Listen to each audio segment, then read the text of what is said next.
In the light off history ইতিহাসের আলো YouTube চ্যানেলে আমরা আজকে আলোচনা শুরু করেছি প্রথম সেমিস্টারের ইতিহাস বিষয়ে ধারাবাহিকভাবে কন্টেন্টগুলোকে তুলে ধরা। আমরা প্রথমে প্রি হিস্ট্রি এই টার্মিনোলজিকে ব্যাখ্যা করলাম।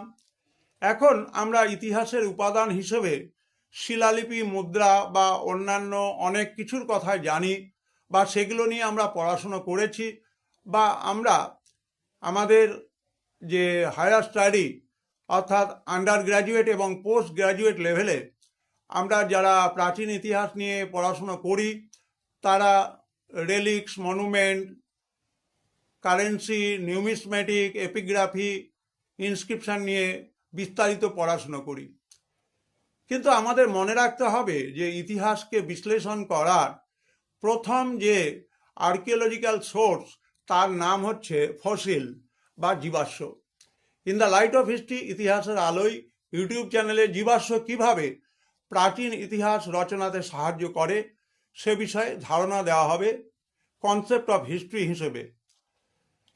আমরা যে প্রি হিস্ট্রি কথা বললাম তার সমসাময়িক অর্থাৎ প্রি হিস্ট্রিক এজের গুরুত্বপূর্ণ রিসোর্সের নাম ফসিল বা জীবাশ্ম।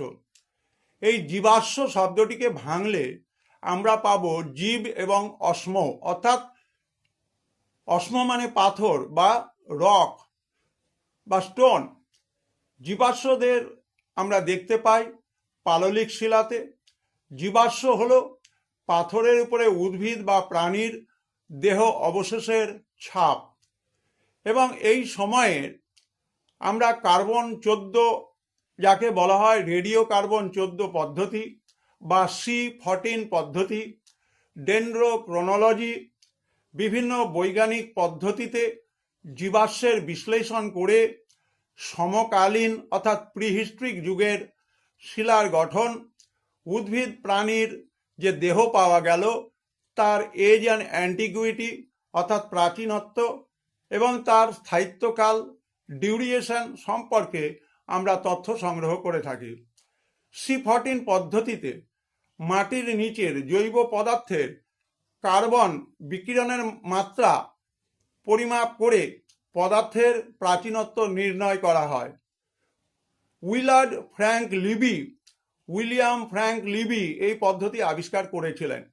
C14 চার্লস লয়েল জীবাশ্মের কাল নির্ণয়ের জন্য বিখ্যাত হয়ে আছেন। সুতরাং তোমরা সবাই ভিডিওটি শেষ পর্যন্ত দেখবে। ভালো থাকবে, সুস্থ থাকবে।